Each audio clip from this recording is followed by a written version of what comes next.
Welcome to HP Fanfiction. Support me by subscribing the channel. Also, like and share the video to keep me motivated to make more videos like these. After dinner, the four friends headed up to the 7th floor. Harry didn't want there to be any way this conversation could be overheard. He also appreciated Hermione waiting until now to discover why he'd suddenly announced to all of first year he had no intention of sitting his okay. Even though she was obviously desperate to know. Hogwarts provided the quartet with a cozy room that held a couple of sofas facing each other. Harry and Hermione slipped into one, leaving Neville and Padma to occupy the second. Taking a deep breath, Harry began to tell his friends why he'd asked them here. Neville. There are things going on behind the scenes you need to know about. I'm sorry that I can't tell you everything, but I think you deserve to know what might affect the four of us. Neville, this is going to be hard to hear, mate. It's only certain things we've just discovered that have me telling you this now. Padma shifted closer to her friend. The way Harry was talking, Neville would soon need any comfort she could offer. We have to go back before we were born to discover where all our troubles started. They began with a prophecy that links me to Voldemort. You see, until Voldemort visited Godric's Hollow that Halloween, the prophecy could have applied to one of two boys, Harry Potter or Neville Longbottom. This was a revelation not even Hermione had heard before. It shocked the three listeners as Harry continued. It wasn't until Voldemort cast his spell at me that I became the child of the prophecy. Had he chosen to visit the Longbottoms first, Neville could have been saddled with being the boy who lived, and I would be the one visiting my mum and dad in St. Mungo's. Those Death Eaters knew about the prophecy. With the Potters dead, they went after the Longbottoms, looking for some answers. Both wizards now found themselves being comforted by the witch sitting next to them, telling the story was affecting Harry nearly as much as Neville hearing it. We knew the prophecy was made to Dumbledore and assumed Sirius had told Voldemort about it while betraying my mum and dad. When we found out Sirius was innocent, my father began an investigation into the people who were responsible for an innocent man being sent to Azkaban. That's when we discovered what Crouch was up to, and got Sirius free. The investigation didn't stop there though, and has just provided us with the name of the Death Eater who told the prophecy to Voldemort. It was Snape. It was only Padma's arm around Neville that stopped him springing to his feet. He looked to Harry, hoping this horror story wasn't real. Harry, why is Snape still walking around Hogwarts? Believe me, Neville, I so want to hack the bastard to pieces. The problem is Dumbledore, he knows what Snape did and has been protecting him all these years. This proved a revelation too far for Padma. She spat out a string of words that they assumed to be Hindi before reverting to English. How could that doddering old ass be stupid enough to keep Snape in the school with you two at Hogwarts? If it wasn't for Master Pitsley, both of you would even be in his class. That's just sick. Neville was having a revelation of his own. Harry's outburst in class now made perfect sense. You think Dumbledore gave that information to Snape so he would pass it on to Voldemort? It's the only thing that makes any sense, because I know how much I want to attack that greasy bastard. For you not to, there would need to be a very good reason. Harry was delighted to see how far his friend had progressed from the boy who was almost frightened of his own shadow. My father maneuvered Dumbledore into a position where he would reveal how Voldemort got to hear about the prophecy. The only problem is Dumbledore has no idea he was set up and hasn't twigged we know about Snape. If we go after Snape, Dumbledore is bound to realize some of what's going on. There are things happening that should destroy any public credibility. Dumbledore has left, and may even see him heading to Azkaban if we can provide enough information for the Ministry to go after him. There is a chance Snape may slip out the country before we can drop the shit onto Dumbledore. I think it's a chance we need to take, given Dumbledore's track record. The odds of Snape being someone he manipulated to get what he wanted are better than even money. There was still something troubling Neville, though. I just can't work out why he would do that. What's in it for Dumbledore? Henrika spelt it out for us in history class, Neville. Voldemort and his Death Eaters were killing any and all opposition. The estimate at that time was the Ministry would fall by Christmas. Sirius told me our parents were very close, and also part of a group that opposed the Death Eaters. This group was led by Albus Dumbledore. The implications behind this hit Hermione hard. He would be able to manipulate situations to meet the terms of the prophecy. You told me your parents had defied Voldemort 3 times. Padma was on the exact same wavelength as her friend, and if he had Snape on the other side, he could pretty much do what he liked. Henrika tries to get us to look behind the facts of history. Can't you just see Dumbledore thinking the Potters and Longbottoms being wiped out was a fair price to pay for stopping Voldemort, especially since it was costing him nothing? The mental picture that Harry was painting was one that his friends had no trouble recognizing. Hermione had just put 2 and 2 together and hoped harder than she'd ever hoped for anything in her young life that the answer she was seeing was actually 327, anything but 4. Is this all a mission for Gringotts, Harry? Is that why you're not going to sit at KWL's? Seeing the panic in her eyes, Harry took his girlfriend's hand in both of his. I came to Hogwarts as a goblin warrior. My mission was to promote goblin-wizard relations, with getting rid of Binns at the top of my list. Harry Crow's personal mission was to make friends, and get some idea of where his place was in the world. When I spotted a young witch struggling to get her trunk onto the express, I thought here was someone else looking for a friend. I had watched you approach that group of Slytherin girls. I didn't hear what they said, but I'm certain it wouldn't be welcome to Hogwarts. Hermione leant into Harry, the panic in her eyes now replaced with an apology.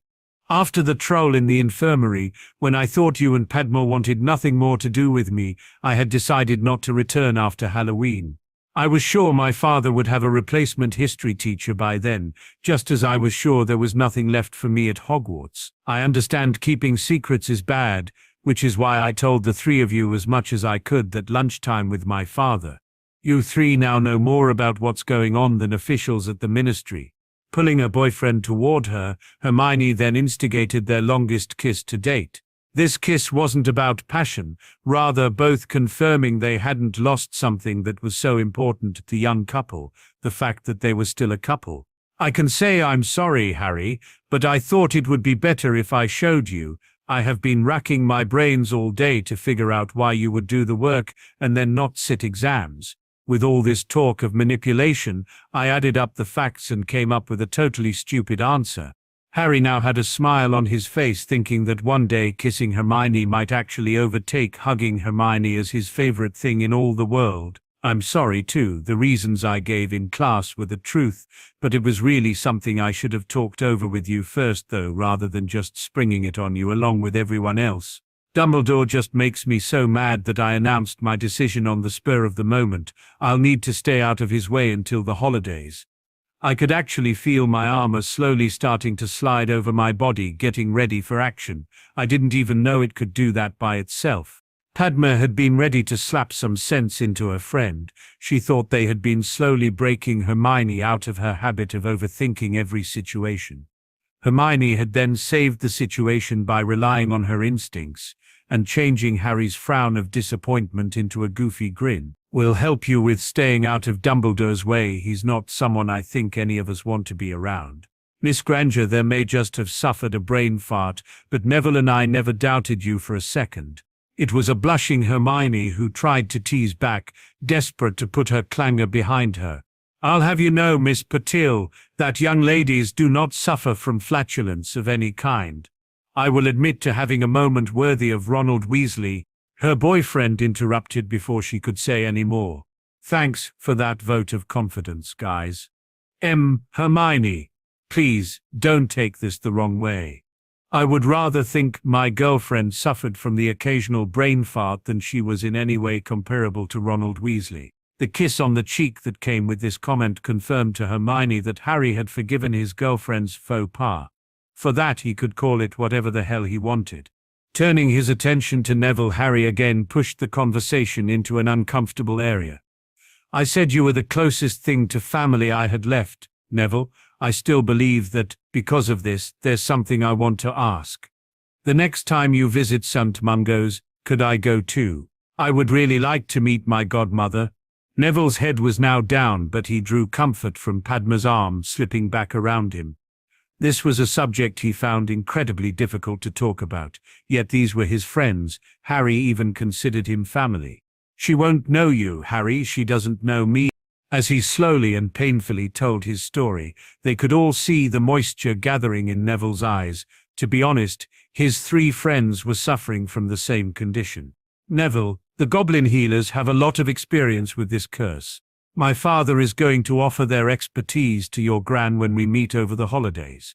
They may not be able to do anything, but it couldn't hurt to try. The offer is being made because your mum is my godmother. Any steps toward good relations that come from this is purely a secondary benefit." Padma could practically feel the surge of hope that rushed through Neville. She agreed with Harry. There really was nothing to lose. His second comment prodded something that had been fermenting at the back of her mind. Padma decided just to ask her friend about what was troubling her. Knowing they deserved the truth, Harry laid it out for them. The very pure blood policies that are slowly killing the magical community are having the same effect on Gringotts. It's all about maintaining power and bloodlines. You two are pure bloods and will probably have betrothals negotiated for you, I understand. In some families they are even considering cousins now as spouses. The betrothal comment added a green tinge to Neville's complexion, but Harry continued before anyone commented on it. He turned toward his girlfriend. "You've seen some of our city under Gringotts, and, while it's large, that's all there is. In Britain, witches and wizards outnumber goblins by at least 10 to 1. Current ministry policy prohibits goblins living anywhere else but under Gringotts, causing us the same problems as you. Every year, more and more bright young goblins are deciding their future doesn't lie in pure-blood-controlled Britain, and are heading off to less restrictive countries. With an aging population and increasing numbers of younger goblins leaving, we are only a few generations away from serious population decline. Now perhaps you can see why we're pushing for this." Harry's story had them enthralled.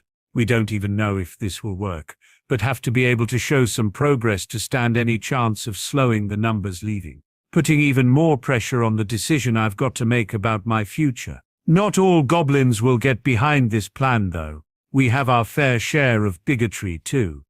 There are those who, if Dursley had left me on their desk, would have fed me to a dragon and considered there being one less wizard in the world as a good place to start." This drew a yelp of fear from Hermione and saw her burrowing even closer into her boyfriend.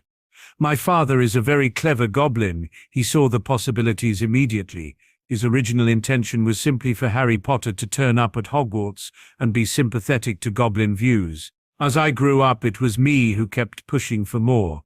Extra tuition in history, economics, languages, anything to make my father proud of me and show him and the nation he was right to adopt a young wizard called Harry. Being awarded centurion status was way beyond anything we could have ever dreamed of. His attention was once more focused on Neville. Our healers were able to remove that fragment of Voldemort out of my head. The only solution the wizards have is to hit the container with a killing curse. This drew yelps from his three friends, but Harry was determined to get his point across. "I'm not saying our healers are better, Neville, just different. Since there has been a lot of study into that curse, those differences just might be able to help your parents." Neville was holding on to the glimmer of hope this offered. "Harry, I will talk to my gran about this, and you visiting, I think you're right. We really have nothing to lose. My father knows far more about this than I do. The two of them can chat about it when we're all on holiday." That feeling of having barely scratched the surface of goblin culture was back with a vengeance. Something Harry had now mentioned twice was niggling at Hermione, so she asked her boyfriend if he could explain it. "Why have the goblins done a lot of research on that particular curse?" Realizing that this would be something that could affect the Longbottom's final decision, Harry told his friends some information that had been conveniently forgotten by wizards. "It's called the torture curse for a very specific reason. About 400 years ago, this vile thing was invented by the British Ministry of Magic for the sole purpose of torturing captured goblins. This was met by a trio of disbelieving stares. Goblins are pretty tough. Beating them up or breaking bones doesn't usually get you much information, other than having your circumstances of birth questioned. The ministry had a war on their hands and needed information from their prisoners, Something new was needed. The curse was supposed to be kept secret, not much chance of that happening in the ministry. It was only after the war was over that this particular curse was classed as an unforgivable, when wizards started using it on other wizards. Ministry law states that using this curse on a human being can see the caster get a life sentence in Azkaban. You do remember what ministerial department deals with goblins? All three friends were struggling to answer that without using the word barbaric. Hermione, though, had jumped to a different situation. Does that mean Lucius Malfoy could have cast the torture curse on you that day in defense class and nothing would have been done? Technically yes, though my knife would have been buried in his chest before Malfoy could cast. We're classed as dangerous beasts. Hermione, is it any wonder goblins are leaving Britain? If Gringotts ever reached the stage where we have to bring in staff from abroad, it would be the beginning of the end. We would need to pay them a higher salary to compensate for the poor conditions in Britain, meaning the bank would have to charge its customers more. Our only alternative would be to close Gringotts. Either way, there are no winners. Padma checked her watch and got a surprise. Guys, we've been chatting for ages. If we don't get a move on, we'll miss curfew. They were heading back to their dorms and Neville was enjoying Padma holding his arm. She'd been there for him tonight when he needed a friend. Harry's words from earlier struck another chord, and Neville didn't want Padma's hand on his arm replaced by that of a stranger. His gran picked out, "Can we extend our dating deal to include betrothal? If our families see us close, then maybe they won't start negotiations with people we don't know." It was a shocked Padma who had to clarify what her friend just said. "Are you sure, Neville? I would hate to think I was taking advantage of you. We're friends and have a lot of fun together. You would be doing me a favor. Some of those girls scare the life out of me. I'm not talking about becoming boyfriend and girlfriend, just being good friends and looking out for one another. If you get a boyfriend, I would be fine with that." Padma knew Neville Longbottom would be considered quite the catch. He was also someone she really liked, and was delighted he wasn't looking to be her boyfriend yet. "I can live with that, though I think it's you who'll get a girlfriend first." Neville just smiled with relief, giving Padma a friendly hug before saying goodnight to his friends and entering Gryffindor. The three Ravenclaws headed for their own house, with Hermione nervously asking Harry if they were okay. "A misunderstanding that we talked out. We're fine, Hermione. I knew what not knowing why I wasn't going to sit those exams must be doing to you. I should have spoken to you earlier. I was just so busy trying to figure out how much I could tell Padma and Neville. Sorry too about the history lesson that turned into..." With Neville safely tucked up in Gryffindor, Padma could now focus her attention on the Ravenclaw couple. She'd been surprised and delighted at how open Harry had been tonight. Even Neville had crawled out of that shell of his a little more. "Oh, don't be daft, Harry," apologizing to Hermione for extra lessons. "You put a lot of trust in us tonight," and offered Neville some hope. "I'll spare you another Patil sister jumping you for a hug, and just say thank you for that." The three friends made curfew with mere minutes to spare. Gordon had heard fanciful tales of this special room inside Hogwarts. Watching those four leave breakfast and head off for the second morning that weekend had him determined to investigate. His patchy information led him to this 7th-floor corridor, where he made straight for the only door that was available.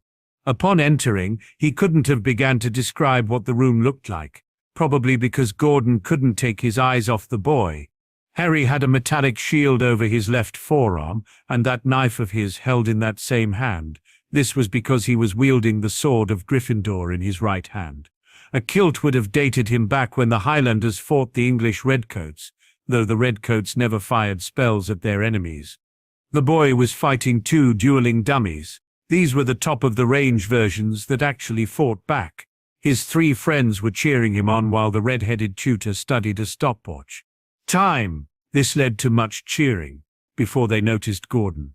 Harry's smile vanished as he made his way to confront his uninvited and unwelcome visitor. "Can we help you, Mr. McPhee?" Gordon couldn't miss that. Neither sword nor knife were returned to their sheaths. The boy was ready for battle. "When I heard you received extra tutoring in defense, I was naturally curious. My father pays for private tutoring in defense, and that's exactly what it is. Private. I would like you to leave. Now." Not believing the cheek of this brat, Gordon addressed himself directly to Bill. Do you allow your students to talk to ministry officials like this? I work for Gringotts, not the ministry or Hogwarts. My job here is to teach these four to fight. You are disrupting my lesson. Gordon focused once more on the boy. He'd come here for information and intended to get it, one way or another. If you've been trained to fight, let's see you throw me out this room.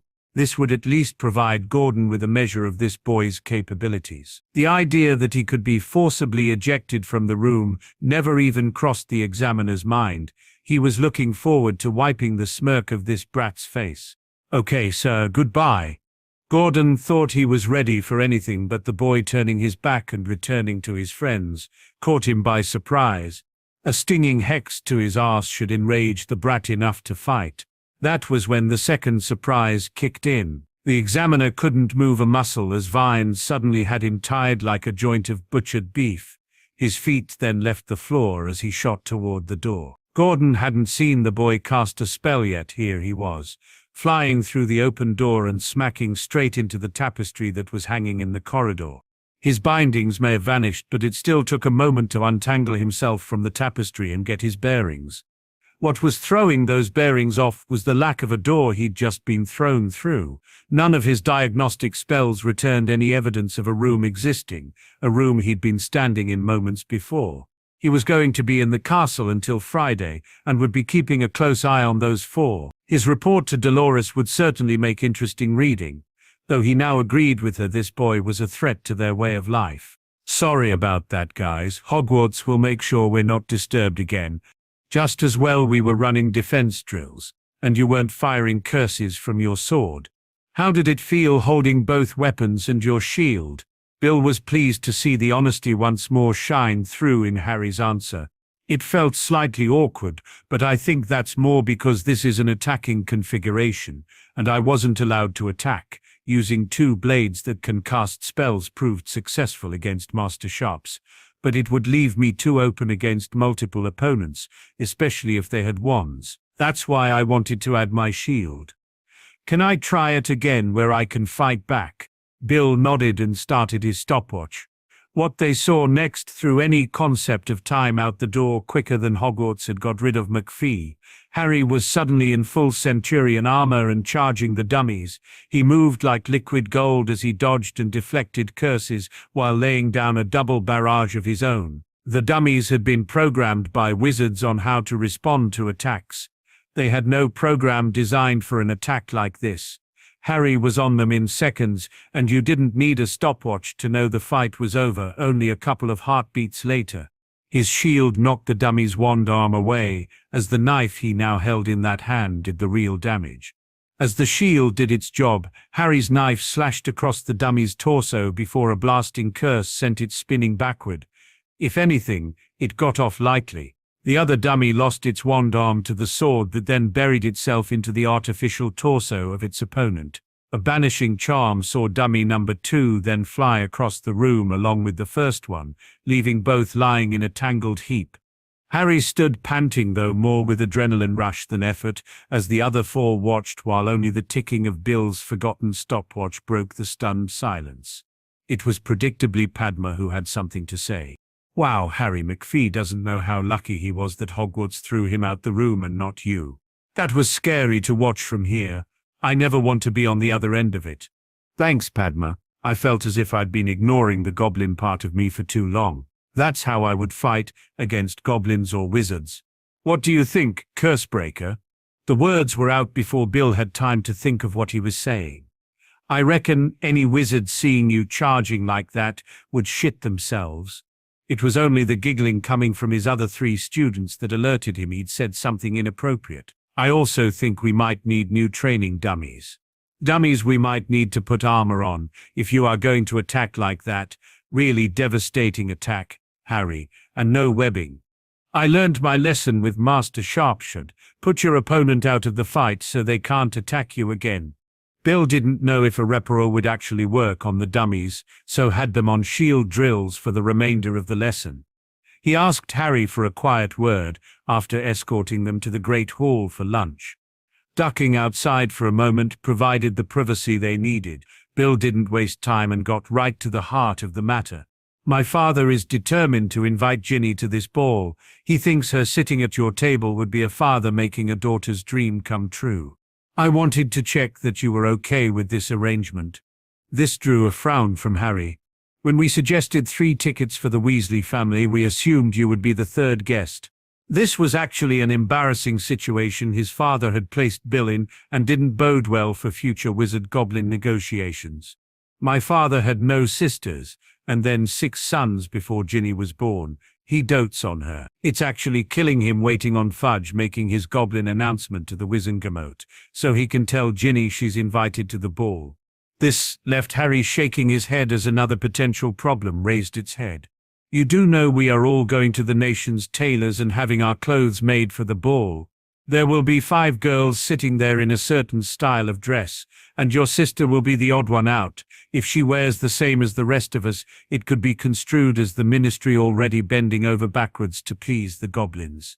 It is well known Susan is already part of our group, and will be on holiday with us, so her dressed like us won't matter. Ginny is a totally different case, since her father will be the ministry's direct link to the nation. Harry thought hard for a minute before answering.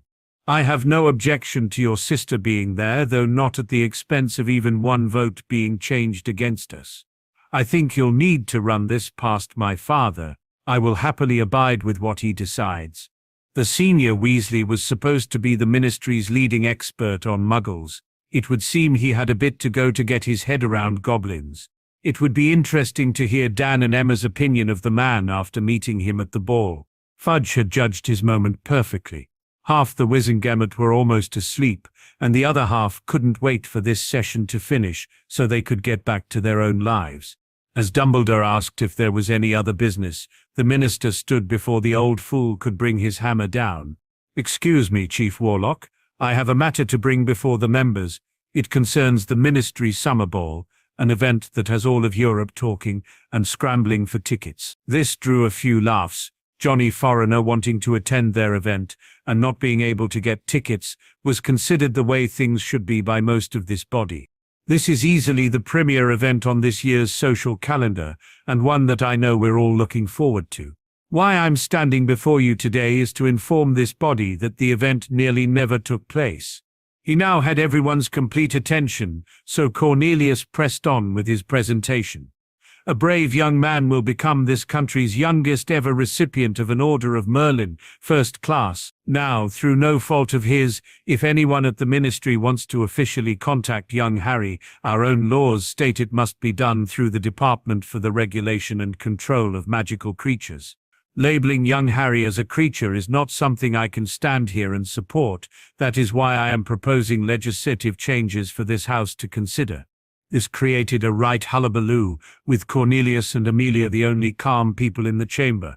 Even Albus had worked himself into a state, though that was more likely to be because he didn't know any of this beforehand. The minister knew they would all be running scenarios through their heads, attempting to second-guess what he was up to. His hope was that when he provided details of his proposal, they would see it was nowhere near as bad as they were now considering.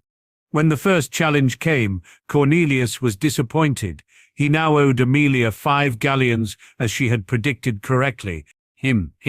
Excuse me, Minister. Surely you don't expect the Department of International Magical Cooperation to now incorporate our liaisons with goblins? No, Madam Embridge, I was suggesting no such thing. That raises a very interesting point, though. Both members of the Crouch family only received justice because young Harry passed information to Madam Bones through her niece, who's a friend of Harry's at Hogwarts. That department now has a new head because of that information. It also highlights a need for a more direct channel to a nation that every single person in this chamber, with the exception of Albus Dumbledore, does business with. This actually generated some sniggers in the chamber and broadcast to everyone just how far Dumbledore's star had waned when he was a figure of ridicule for the minister to have a pop at. It was time for Cornelius to reveal his plan to the chamber.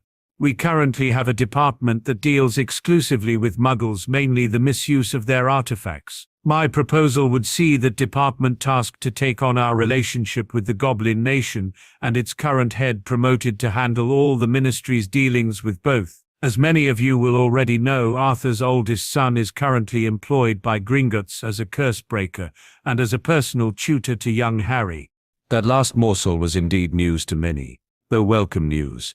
Through this very fortuitous link, a preliminary inquiry allows me to stand before this chamber with the complete proposal you'll hear today. While the ministry would be represented by Arthur Weasley, the Goblin Nation have proposed senior accounts manager, but Choke to be their ambassador to the ministry. This chamber may know him better as the goblin young Harry calls father.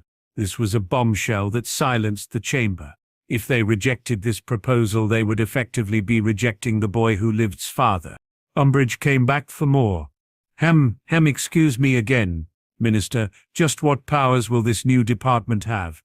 Madam Umbridge, I'm surprised at you. This proposal is not about granting any one person or department the ability to make sweeping changes.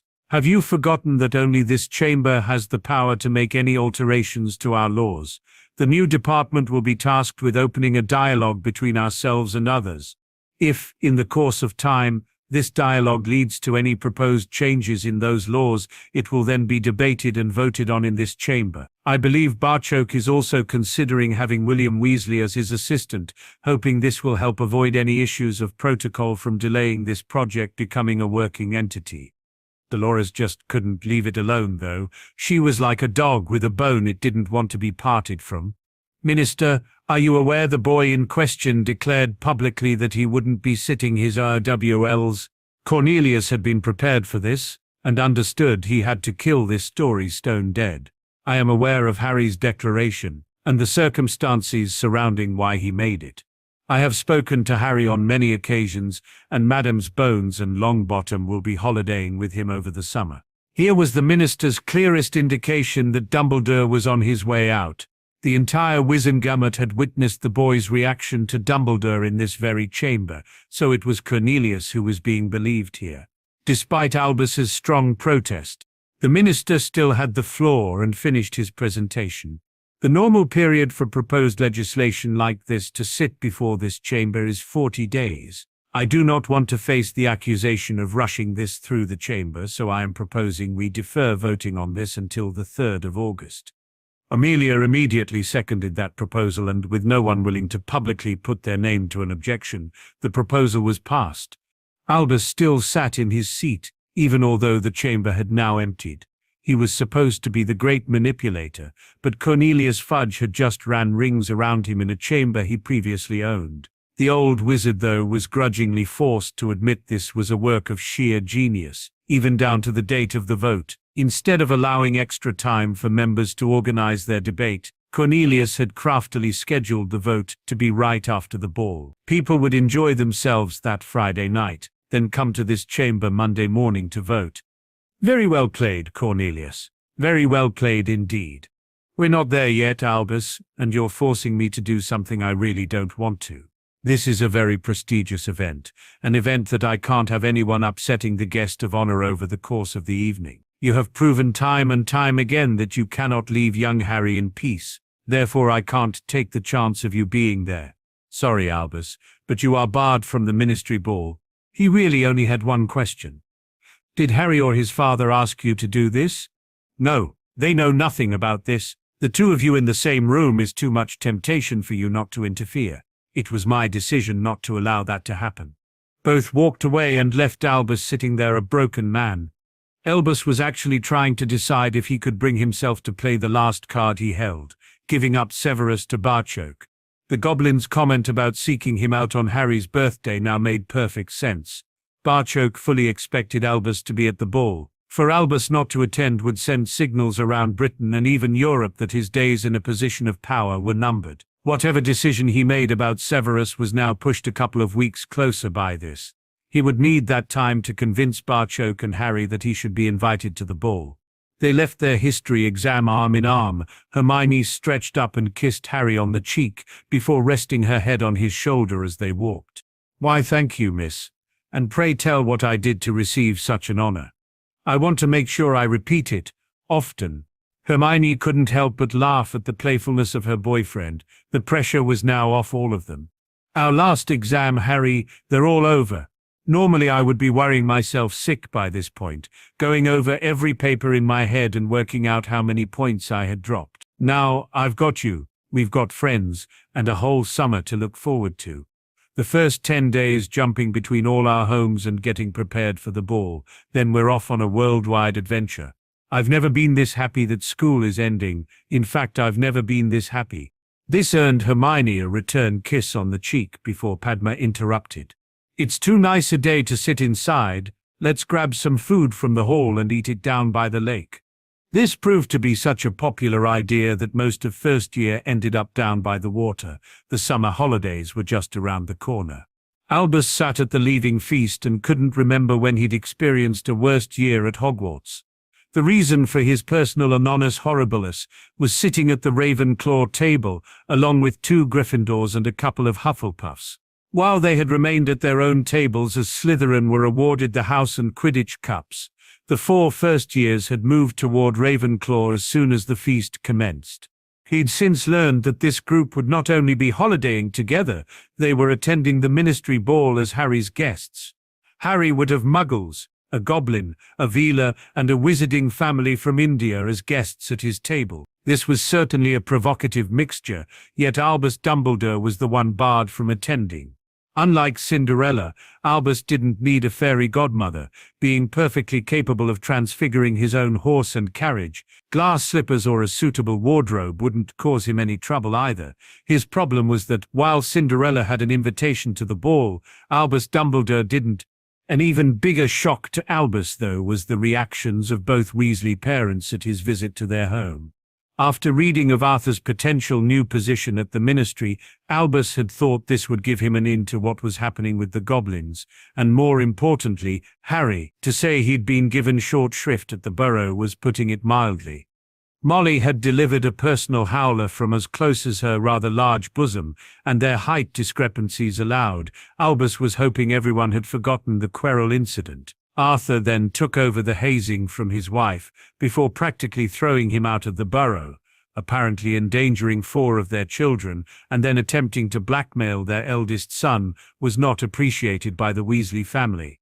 Barchoke's deadline of Harry's birthday also caused scheduling problems, since the Goblin was going to be out the country for most of the summer, and their meeting at the ball was now no longer an option. Albus was left with no choice but to pass a message to Barchoke through Sirius. At least the answer took some pressure off. The Goblin was prepared to wait until the beginning of next term, giving Albus the entire summer to make up his mind. Albus was still torn, though. He badly needed an opening to get closer to the boy, as every other door he'd tried had been slammed in his face. With the celebratory ball causing a stir and the proposed new Goblin initiative, he couldn't see any way Severus could survive being outed as the person who gave Voldemort the prophecy, leading directly to the Potters being murdered. His potions professor would draw scant comfort from the Great Hall being bedecked in green and silver if this was his last summer as a free man. Hogwarts deputy, though, held polar opposite views to those of the headmaster. Apart from Slytherin House winning both trophies, Minerva thought this had been a stellar year. Her tough stance on discipline may have seen quite a number of students on probation, but had improved all the students' general behavior by a noticeable amount. With a line drawn and the consequences for crossing it known, Hogwarts had purred along nicely since Christmas. You then had to factor in the new history curriculum and its professor, plus completely changing the way Transfiguration was being taught to first year. It was also hard to dismiss the impact Harry's private tutors were having on the school. Bill Weasley was not only teaching most of first year, his revision classes for students facing OWL and NUUT had been very well attended. The Weasley twins had actually come to Minerva with Master Pitsley's opinion that they would be beyond OWL level by next summer and could sit their exams a year early if they wished. Both had actually confided in their head of house that Harry was well ahead of them. Minerva noticed that it wasn't just Slytherin who was celebrating. It looked like the group of mixed first years sitting at the Ravenclaw table were ready to party too, and their good cheer was spreading to the rest of the hall. Albus may be disappointed that Harry Potter didn't come to Hogwarts, but Minerva thought Harry Crow had been the conduit through which all the positive changes had flowed. Minerva couldn't help but smile at the thought she would be seeing this group over the summer, not only at the ball but when they met to shop with the Potter Scholarship students. The woman with the reputation for being the strictest person in Hogwarts had probably smiled more this year than any other since she started teaching here. There weren't too many smiles at King's Cross after the express arrived. That wasn't strictly true though. Emma, Dan and Sirius all thought it was funny the way Hermione and Harry were holding on to each other as if they would never see the other again. Gone was Harry's stoic public face, and Hermione actually had tears in her eyes at the thought of being parted. After a couple of minutes of this, Emma leaned toward Sirius. Dan and I are actually working next week. We finish up for the holidays on Friday. How about we take them both home with us for the weekend, and then Harry can use his portkey on Monday morning? The alternative would be these two mopping around their houses. Poor Irgit would end up knackered carrying their letters back and forth. I think that's a great idea. I'll let his father know to expect them Monday morning. Would it be okay if they spent a couple of days at my house? Henrika's going to be very busy at Gringotts for the first half of the holidays. Dan was trying to appear miffed at this arrangement and failing miserably. Emma made no attempt to hide her excitement at having them home, though she could still tease the man who had quickly become a good friend to both her and Dan. You have a library, Sirius. We may never see them again. Just go and we'll see how long these two take to notice you've left. Harry's goblin upbringing was telling him this was totally irrational, but it didn't help one bit. He also knew they were meeting up next weekend to get their outfits for the ball. That just made him feel worse. His head told him he'd be fine, but Harry's heart was screaming it couldn't last a week without Hermione's hugs. She'd gotten him addicted since the first day they met. It was an addiction he had no intention of fighting.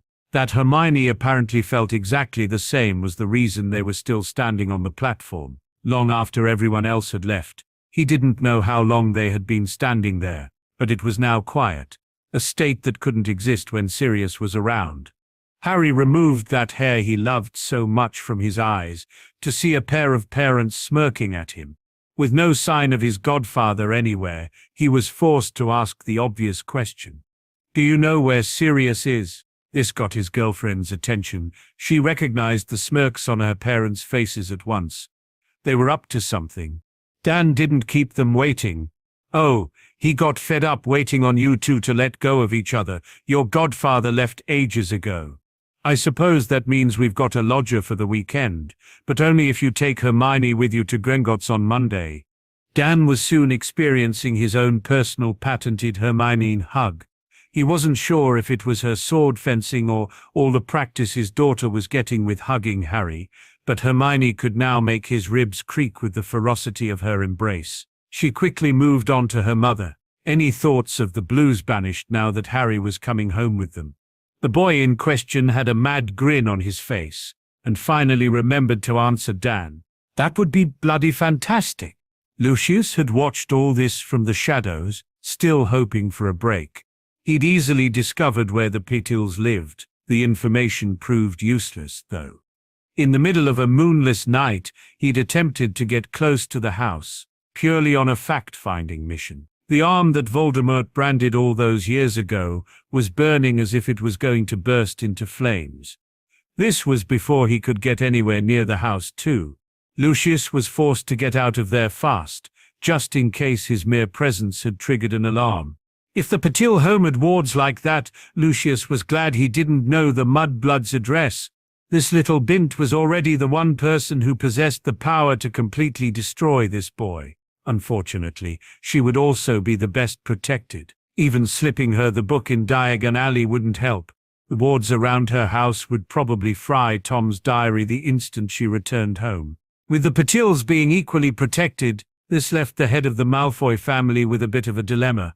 Did he pass the book off to some non-entity like that Chinese witch, or even blood traitor Weasley's daughter, or did he wait until the last minute and take an attempt at a bigger prize? He knew they would all be here come 11 o'clock on the 1st of September. A packed platform should provide the cover for him to slip the slim volume into an unsuspecting pocket. Lucius understood this would be a massive risk, leaving everything to the very last moment. He also acknowledged there would need to be a large slice of luck involved too for him to achieve the result he wanted.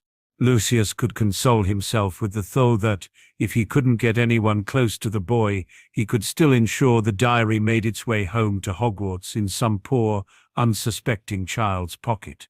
Harry was trying to be there for his friend as they both made their way along the St. Mungo's corridor. It was as if Neville was experiencing every emotion humanly possible with each step that took him nearer to his parents' room. There was joy, yet tinged with sadness, excitement flavored with trepidation. This was clearly something he looked forward to, but at the same time dreaded. "Harry, just don't expect too much." "Neville, I'm going to meet my godmother and your dad. That's more than enough for me." Augusta walked behind them both, not having words to express how proud she was of her grandson. He had changed beyond all recognition from the timid little boy she'd practically had to force onto the Hogwarts Express last September, and Augusta knew who was responsible for this dramatic transformation: his friends. The way they had set this summer's holiday itinerary, it was 1 week busy followed by 7 days of rest. Because of her age, Augusta had no wish to hold the youngsters back. She gave the first week in Florida a miss, joining them in the Turkish villa beside the Black Sea. There she spent one of the best weeks of her life, listening to her grandson try to explain this whole other world they'd visited in Florida. She also watched him like a hawk, delighted with what her old eyes were seeing. The group of 4 were even closer than she remembered, with Padma and Neville always being together. The affection they had for each other was clearly visible, giving his grandmother hope she might actually see him, settled with a good wife and family before her time came to leave this world behind. The Longbottoms were pure bloods, and proud of their heritage. When the youngsters had tired themselves out with swimming and games through the day, the adults then got to spend quiet evenings sipping drinks and enjoying each other's company. Each were fascinated by the others, and the subjects discussed were wide and varied. Neville had talked with her about the offer of help for Frank and Alice. Augusta was more than willing to listen. Watching them for the last 10 years had left her ready to talk to the devil himself, if it offered the slightest glimpse of hope. "This curse is a vicious thing, Dan, the most disgusting curse ever invented. While the Avada Kedavra kills its victims, it is instantaneous and therefore relatively painless. The Cruciatus curse triggers every nerve ending in your body to send messages of great pain to your brain. As dentists, Dan and Emma were used to dealing with people in pain. Neither could wrap their heads around a body coping with that much agony. The wizarding theory is that a body can only stand so much pain before reverting to madness. Forgive me, ladies, but we goblins think that is a pile of dragon shit. One of the differences between goblins and wizards is that we question everything and anything, and are constantly trying to find better answers to most problems. Goblin pride was also at stake here. The very thought of a pain so terrible that it would drive us into this madness was repugnant to our nation. A lot of research was done to discover that Mother Nature is indeed wondrous. Barchoke certainly had the other 3's attention, but he was no healer. He offered the explanation that had made sense to him. The treatment is purely potions-based, not possessing the specialized knowledge of how they work on the mind. This is how I understand it. Living underground, fire is essential. It can also be a dangerous thing. A fire breaking out is usually a minor matter, easily dealt with, should one happen when we're sleeping, taking hold before it can be brought under control. We have stringent evacuation procedures and choke points where the fire can be contained from spreading. We have discovered our bodies react in a similar fashion, closing down routes to the brain in an attempt to keep itself alive. He could see they were following his explanation, so continued. The fact that a patient is still alive shows the body was successful in this most basic function. Though we have no way of measuring the damage done, our treatment is like the cleanup crews who move in after the fire has burned itself out, repairing the damage and rebuilding, making that section habitable once more. As you can imagine, no 2 fires are ever the same, and sometimes it takes years for a section to recover. Emma and I are well aware of the measures the body can take to protect itself, though neither of us could be considered experts on the subject. What we could offer is a way to assess the damage and measure any progress. There are private clinics with machines that can measure brain activity and perform scans inside your head. Watching the reaction to her husband's revelations, Emma felt she needed to clarify something. These procedures are entirely non-invasive and totally pain-free. Sometimes an indicator dye will be injected into an arm to provide better images. But that's the only thing that may be required. Mostly the patient undergoing these tests just lay on a bed. We could look into getting a full range of tests done before any treatment. Those same tests, carried out say 6 months later, would provide proof of what effect your treatment was having. This was something Barchoke was not expecting, and immediately the goblin asked Dan if he could get more information on these procedures for their healers. Barchoke then turned his attention back to Augusta. In a small number of cases, this treatment has brought about a complete reversal of the damage caused. I think we have to be realistic and say that is probably unlikely when dealing with patients who suffered this curse so long ago. Sadly, there are those that show no improvement. We can only hope they don't fall into this category. Between these extremes lie different degrees of recovery that are as wide as the sea currently in front of us. Would a mother recognizing her son, or a son recognizing his mother, be considered a success? Only you and Neville could really answer that. Augusta had been glad of the glass of port in her hand that evening. It helped her distill the entire problem down to one question. Did she trust these people? With that question instantly answered, the rest was easy. The Grangers had made some calls and Sirius had picked up the brochures that had been delivered to their home. Augusta hadn't been able to make head nor tail of these glossy-colored pages, but everything looked safe. Barchoke admitted the copies Sirius had dropped off at Gringotts had left their healers drooling at the possibilities this would provide. At the end of their week, Augusta had parted company with the group. They were heading off to Rome, where the rest of the Patel family would be joining them for a week of sightseeing.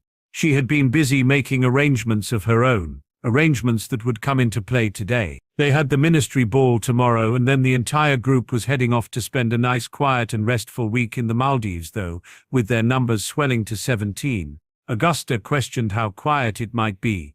She entered the room to find precisely what she expected, her son and his wife in exactly the same condition as they had been for the last decade. This state of affairs was no longer acceptable to the acting head of the Longbottom family, not now that she knew there were possible alternatives. Stonmengos were about to discover that Augusta's reputation as a formidable witch was well earned, and she was about to add some new chapters to that reputation today. The portkey had barely deposited the father and son to the Grangers' back garden when Harry was running for the door. The way he was feeling, only one thing would help. Hermione was waiting with open arms, and soon both were wrapped in a needed hug. "How did it go?" Barchoke took a moment to watch the distress flowing out of his son before answering. Augusta said it went exactly as planned. Frank and Alice are traveling by private ambulance to the clinic. After some tests, they'll spend the night there before more tests tomorrow and then heading back to London. Those nurses Augusta found will stay with them on rotating shifts, and then after returning to the city, portkey with Neville's parents into Gringotts. Neville appeared every bit as upset as Harry. He could have done with Padma there too. Just being in his girlfriend's arms had calmed Harry enough that he could answer, "She'll be there tonight for Neville's birthday. Padma's like Hermione and seems to know instinctively what to do. I've not been here 5 minutes, but already I'm feeling better." He gave his girlfriend a kiss on the cheek in thanks before continuing. "It's easy to see why the Sorting Hat couldn't put Neville anywhere else but Gryffindor.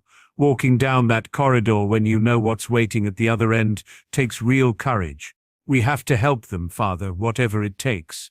"We will, son. Everything we possibly can will be done. These tests will also tell us if the Muggle doctors have any way of treating this." Our healers were very impressed that these facilities existed. Far less could be used on anyone. Emma was now busy fussing over Harry and making sure he was feeling better. It was Dan who followed up on that. "Our doctors are always striving to increase their knowledge of how our brains work.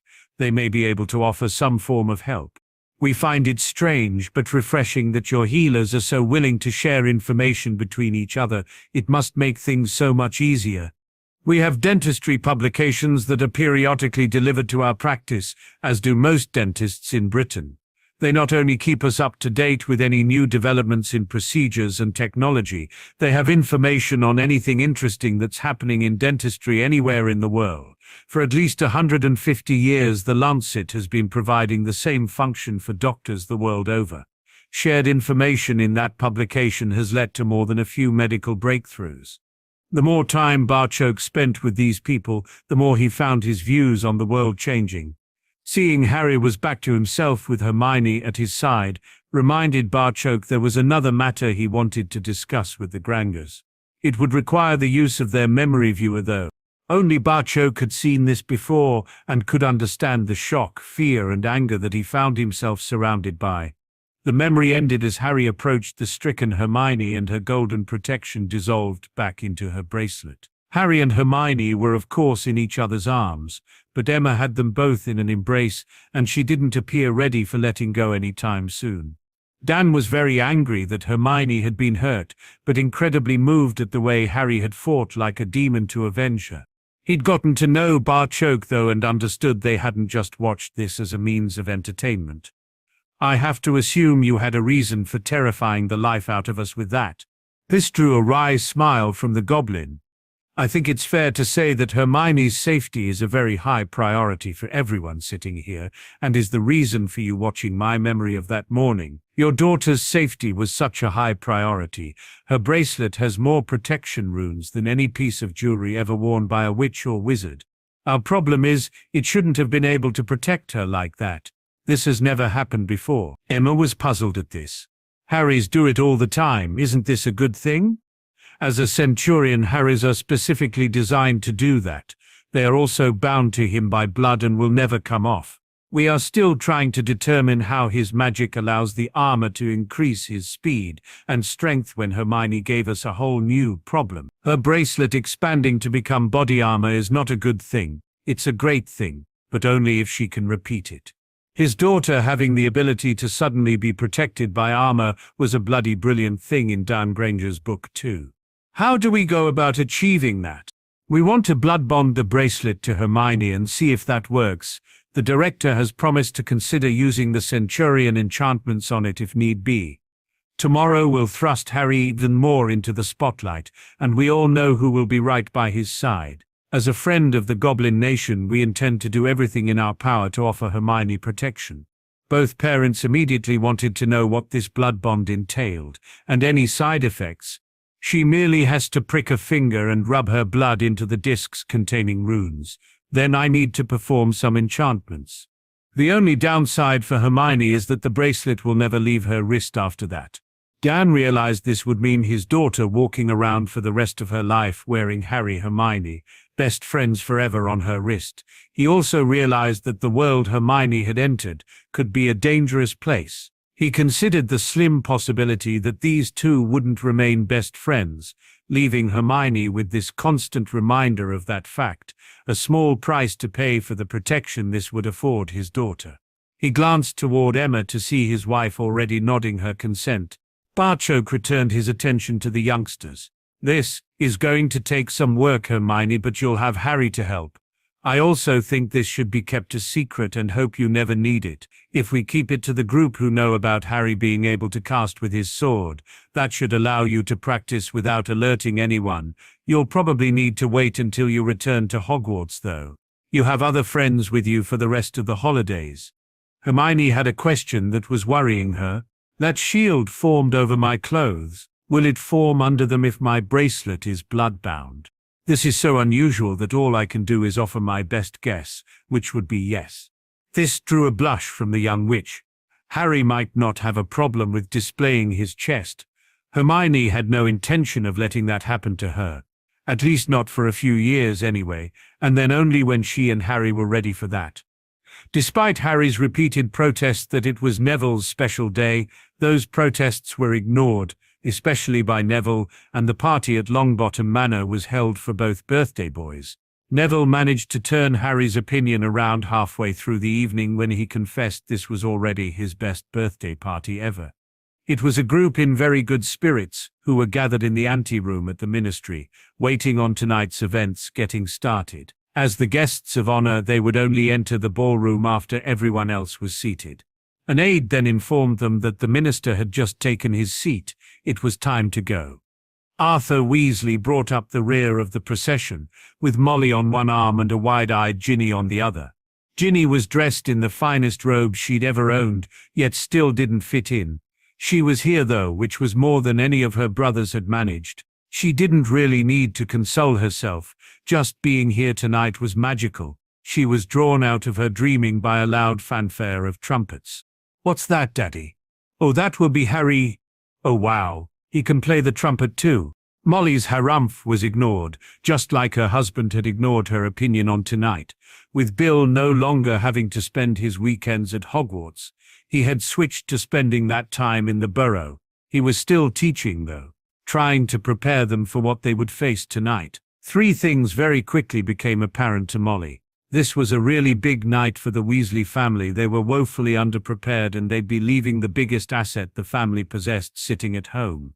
Arthur had ignored her advice to take Bill, instead plumping for giving his beloved daughter the best early birthday present he possibly could. Tonight could make or break them. The Weasleys were the ministry's representatives at this table. Instead of having an expert on goblins, Bill probably knew more about muggles than his father too. They had an out-of-her-depth, starstruck, soon-to-be 11-year-old little girl. Her husband obviously hoped this would be a foot in the door for Ginny, trying to avoid another situation like Ron at Hogwarts. Molly couldn't fault him for that, but already knew this attempt was doomed to failure. These were very nice kids, but they were talking about a party they attended last night, shopping in Rome, and all were looking forward to going on holiday together soon after tonight's ball. What was Ginny supposed to talk about with them? The swimming hole is quite muddy, but the apples needed the rain is hardly going to be riveting conversation. After Ginny attends Hogwarts, they would all have some common ground to chat about, but tonight was a mistake. Molly had begun to wonder if the goblins weren't a lot cleverer than they were being given credit for. It was assumed that Bill becoming Barchoke's assistant was to save the goblins making silly mistakes. Molly now, though, her son's real job would be to stop Arthur putting his foot in his mouth. If tonight backfired on them, Molly silently swore that Arthur would be sleeping in that bloody shed of his until at least Christmas. Hermione was on Harry's arm as he led their procession into the ballroom. She sparkled at his side, literally. The goblin tailors had recognized their work would be featured in the wizarding press all over Europe, so only their very best would do. They would be pleased to know the photographers were practically fighting with each other to capture images of their fine work. They had chosen pastel colors as the basis for their designs, with Hermione's being pale green. The goblins had taken the designs handed to them and applied their own stamp, though. Hermione's dress was high at the neck, with the bodice delicately embroidered in deep green semi-precious stones, reflecting any available light. All the other dresses had sashes around the waists, ending in bows at the back, but hers had a wide and bejeweled dark green belt, from which her sword hung in its sheath. The dress was almost to the floor, and the puffed shoulder sleeves were covered by an embroidered shawl that appeared to have gold thread running through the green material. Add in the jewelry from Barchoke, and Hermione was a showstopper. Dan, Emma and Barchoke followed their children into the ballroom. Dan thought his wife was the most beautiful woman at the ball, as her cream dress highlighted the tan this year's holiday had provided. Unlike the girls' dresses, Emma's was a more traditional look for this period. That Emma was the most beautiful lady present was not a view shared by everyone, as they were followed by Sirius and a simply stunning Hendrika. Neville came next, with Padmore on one arm and his gran on the other. As all the elder witches had done, Augusta had chosen to wear what she normally would to an occasion like this. She thought her grandson looked incredibly handsome in his chosen clothes, though they in turn were followed by the other three Patils. While Parvati was dressed in the same style as the other young witches in their party, Smita and Ramro had chosen more traditional Indian wear. There was a small band stage in front of the guest of honor's table, and it was to this stage that the minister soon made his way. Harry's table was front and center, with the nearest surrounding tables populated by ministry officials and those willing to pay the asking price for getting close to the boy who lived. Cornelius cleared his throat before beginning his prepared speech. Good evening, everyone. It gives me great pleasure to greet you all at this very special event. Our guest of honor made a couple of requests regarding tonight, requests I was delighted to comply with. First, young Harry asked if some of the formality could be removed from this evening, as it's his birthday. How could I say no? This drew some laughter, cheering, and a good few shouts of happy birthday. Cornelius wasn't lying, he was just being a politician and stretching the truth. Harry had asked that he be awarded his medal as just that, Harry hence losing the formalities. There was also a request made that we do the presentation before dinner, getting the speeches out the way and allowing everyone to enjoy their evening. Yes, a request had been made, but the minister had no intention of saying the request came from him. With the presentation done, his hope was that the press would stay for the free food, perhaps the first dance, and then bugger off. Cornelius was well aware of the undercurrent of animosity that was presently flowing amongst some sections of their society. One glance at Harry's table was enough to know that here would be the lightning rod for those animosities, especially as the night progresses and the drink flowed. The minister wanted the press long gone before any incidents presented themselves. It was Halloween 1981, when the Dark Lord visited Godric's Hollow. Tonight is about this country acknowledging the debt that we owe the Potter family for their bravery and selfless sacrifice. The ministry wanted a way to express their gratitude, and from this, the James and Lily Potter scholarships were born. A panel consisting of Madam Bones, Professor McGonagall, and Harry's godfather, Lord Black, were convened and tasked with administering this scholarship. In September, a young first-generation wizard and a pure-blood witch, who tragically lost her mother in an accident, will be the first recipients of this scholarship. Young Harry, though, is taking his involvement even further. He and his friends intend to meet these recipients in Diagon Alley and make sure their transition into Hogwarts students is as painless as it can possibly be. This was met with loud applause. Helping children through Hogwarts was not something that anyone could really publicly oppose. We are now at the portion of the evening that everyone is here for. Rather than me standing here and talking about the boy who lived, I think we would all rather see Harry receive his Order of Merlin, first class, and then hear from him. Harry rose with the applause and purposely walked toward the minister. He'd gone over this speech with his father and Hermione and was as ready as he would ever be. While wizarding speeches appeared to be long and flowery, goblins tended to be more direct and leave less room for misinterpretation. Kill the bastard before he guts you might be appropriate but would hardly go down well tonight. The minister pinned Harry's medal onto his coat as his table led the loud cheering that followed. He was then invited forward to say a few words, and an expectant hush fell over the ballroom. I would like to thank the minister and his ministry for this prestigious award. I hope you will all forgive me if I say that the honor tonight's event is bestowing on my mum and dad means so much more to me. Yes, they gave their lives fighting a great evil, as did a lot of witches and wizards who will have relatives and friends sitting here tonight. I see this scholarship as something that honors all those who fell fighting the good fight. This is their honor too, their remembrance. The applause started slow. Shocked and tearful faces were now reflected back at Harry. They had come tonight to see and hear a boy. Instead, they found themselves entranced by this charismatic young man.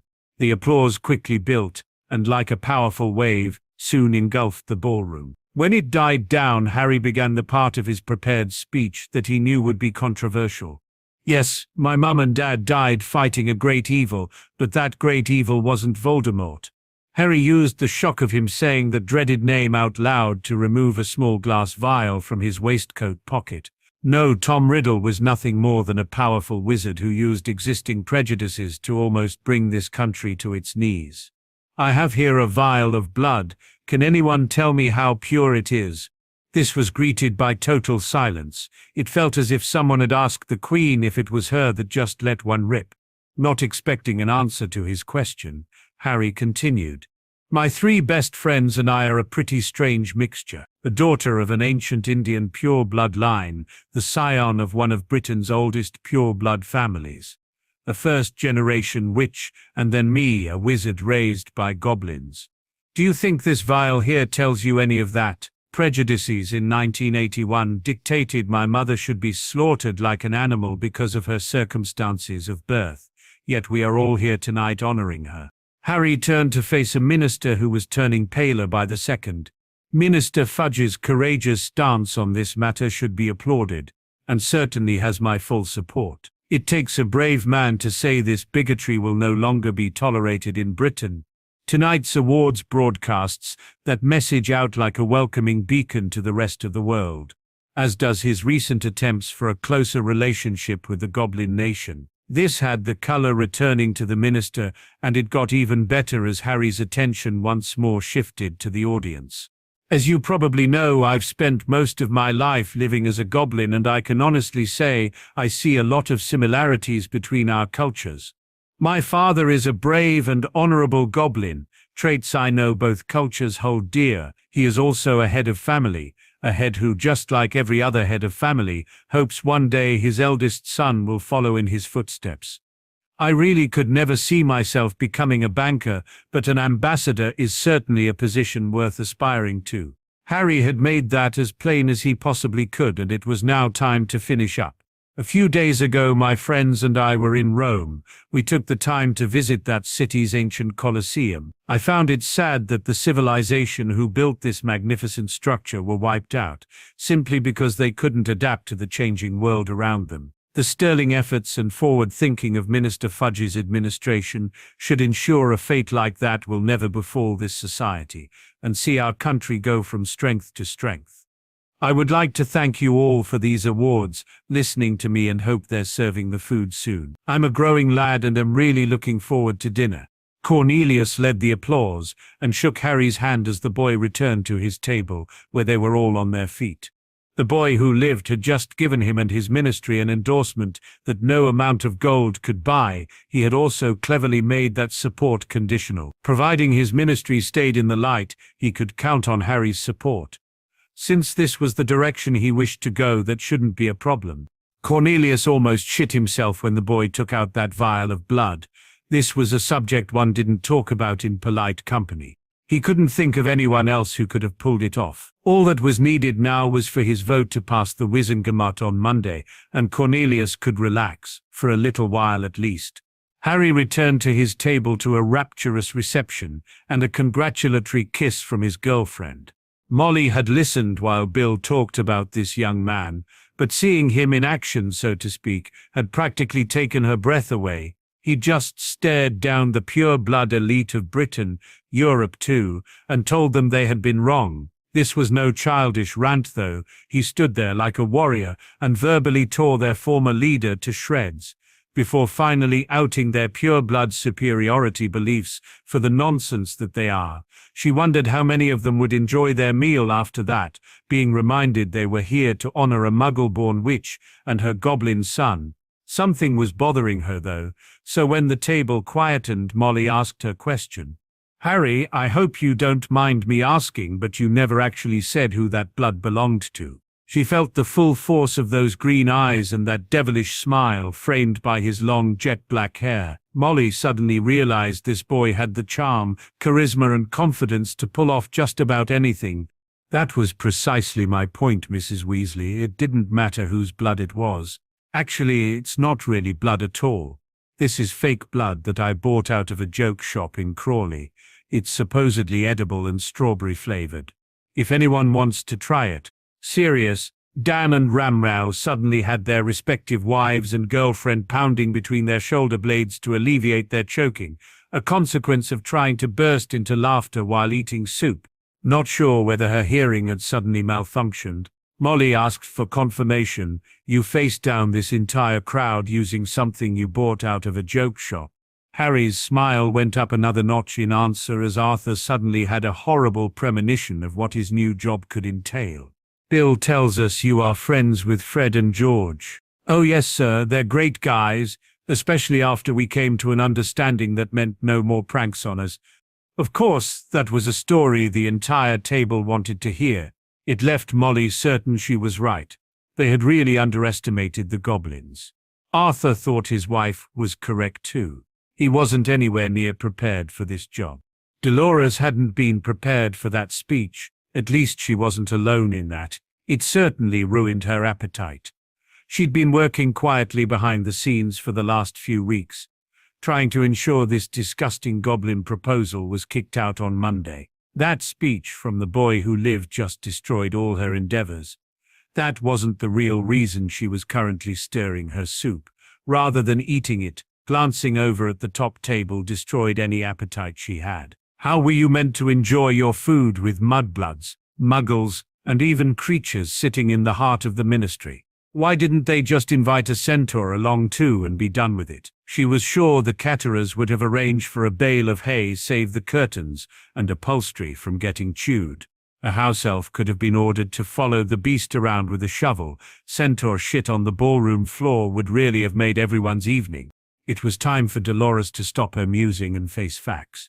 Unless something was done here tonight that would show this boy for the child that he was, the goblin proposal would sail through the Wizengamot on Monday.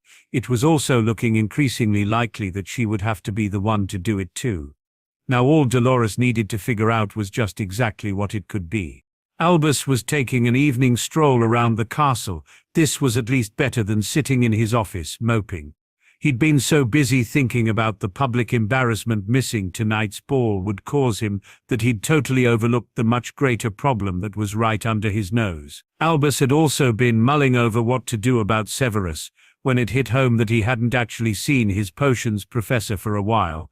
During the summer break it wasn't uncommon for staff to be missing for weeks at a time, but Severus would usually tell him when he set off on an ingredients-gathering trip. As Albus cast his mind back further, the last time he could recall seeing the head of Slytherin was when Severus saw his students off to the Express. This led Albus to do something he would not normally do, enter a professor's accommodation without their permission or knowledge. In Severus's rooms he found no sign of his potions professor, literally.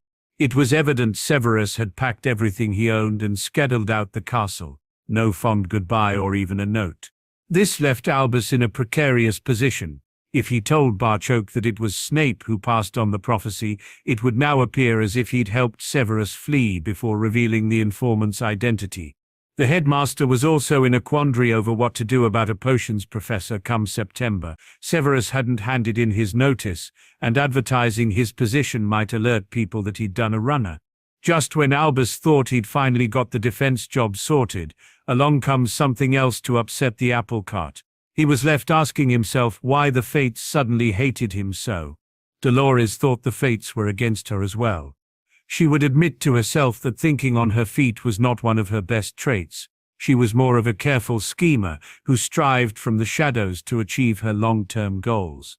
But that wouldn't work tonight. She had approached a few people who shared some of her opinions on magical society, hoping to create a collective sense of outrage at this odious circus. Tonight's ball was turning into, really. She was just looking for someone to do the dirty work in her place, but Dolores was finding no takers. The boy, cunningly revealing he might one day be the Goblin ambassador, had won him a lot of plaudits tonight. That the ministry wouldn't then have to deal with a beast was certainly a plus. If the boy decided to forsake them and live as a goblin, the public would tear down whatever government allowed that travesty to happen. Here might be a compromise that was acceptable to all. There was also those who weren't present tonight but whose absence still played a big part in Dolores not finding the support she was looking for. That Albus Dumbledore was refused an invitation for the ball again counted in the boy's favor, especially amongst those with the same leanings as Dolores. At the back of all their minds too was the omission of the Malfoys, now social pariahs in their community. The fact that their wealth was locked away until the son came of age sent shivers up pure-blood spines, and this boy was rumored to be the one responsible for their spectacular fall from grace. No, it would appear Dolores was on her own tonight. Gordon had told her that when he tried to instigate a confrontation with the boy at Hogwarts, this supposed hero had point-blank refused. This led Dolores to believe his extra defense training was because the boy who lived needed it. All she had seen from the boy so far was cutting Dumbledore's wand with a sword, after Black had punched the old fool out and put him on his back. Dolores was confident of winning any confrontation with the brat. It would be the engineering of it that would take all of her skill. A direct attack on the boy would see her lose support, even after she trounced him.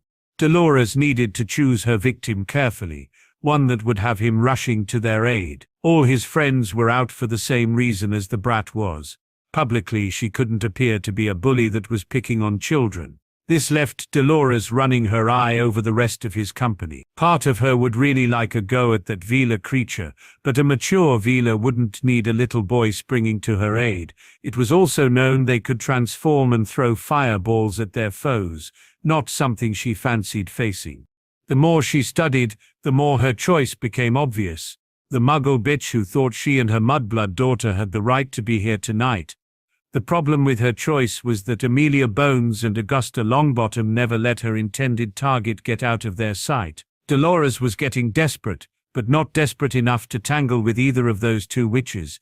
Emma couldn't hide her delight at dancing with her daughter's boyfriend.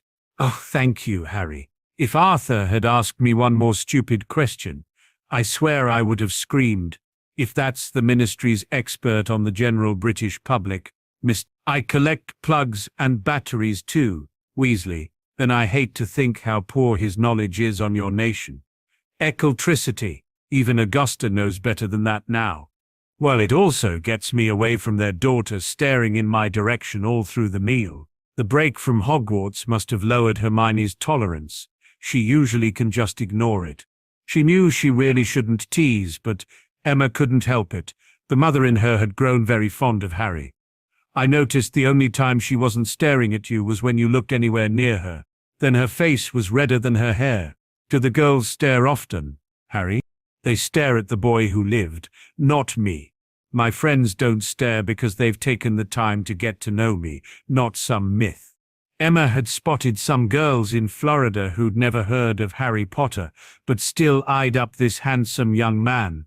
Harry's shoulders were so broad and muscled that they'd had to purchase t-shirts, supposedly for ages 15 to 16 to achieve a proper fit. Dolores had sensed a golden opportunity when her two intended victims took to the dance floor. Her original intention was to stick out her foot and trip the bitch before instigating an argument.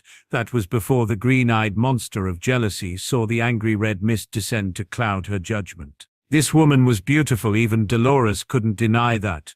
The muggle moved with a grace and elegance that she herself coveted, but it was the way she smiled and chatted to the boy in her arms that saw Dolores' bile rise. She was suddenly transferred to other times and different places where the rules were always the same. The pretty girls got all the boys. That this bitch was a muggle magnified the problem immensely in Dolores' eyes. As they danced toward her, an intended trip was rapidly transforming into a kick. By the time they reached where she had positioned herself, uncontrollable jealousy had Dolores wanting to harm this bitch for all the humiliation and hurt she'd suffered from pretty girls over the years. She took a step forward and swung her foot as hard as she could at those delicate ankles. Dolores was prepared for the impact. What she wasn't prepared for was hitting fresh air. How could she have missed? Her striking foot continuing unchecked, threw her totally off balance, and saw her rump hit the floor with a tremendous thump. While sitting there trying to comprehend what had just happened, a hand reached out to help her. She looked along that arm until her gaze locked onto the greenest pair of eyes she'd ever seen. "Are you okay? That bit of floor is slippy." It almost had Emma down just then. They had instantly gathered a crowd that was far from silent. "Slippy, my ass." She tried to kick that lady. "Get your paw away from me, goblin. You dishonor the proud name of Potter with the choices you make and the company you keep. Your parents would be ashamed of you." The band may have been still playing a waltz, but this was now the event attracting all the attention. Harry glanced at his still offered hand before replying. "That is something none of us here will ever know, since people who shared the same opinions as you saw them murdered in their home. I think what would make them ashamed is that they gave their lives, yet this attitude still remains." His offered hand was withdrawn and Harry's gaze got harder. Before anyone could intervene and put a stop to this, Dolores quickly shouted her agreement. "I accept your duel to first blood. We'll see just whose blood it is that gets spilt." Harry agreed. and then turned to find all his guests were now right behind him. He could see Sirius wanted to object, but his father pushed forward first. "I'll hold your coat, son." This effectively killed any argument, though. Hermione was now in front of him too. She began unbuttoning his waistcoat before giving advice most of the listening crowd could certainly hear. "Remember, Master Sharpshot, don't mess about. Take her out quickly. I want more dances with my boyfriend tonight." The waistcoat was now off and in his father's hands as his girlfriend started on his shirt. Padma had seen how the crowd reacted to Hermione's words and decided to take it a step further. "I thought Harry took Master Sharpshot out pretty effectively, Hermione. Greatest bladesmith the Goblin Nation has, and Harry cut him to pieces. What your boyfriend can do with that sword is just scary." Dolores had of course been listening and interrupted.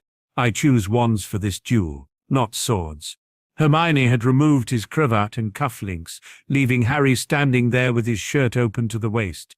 He turned to face his opponent.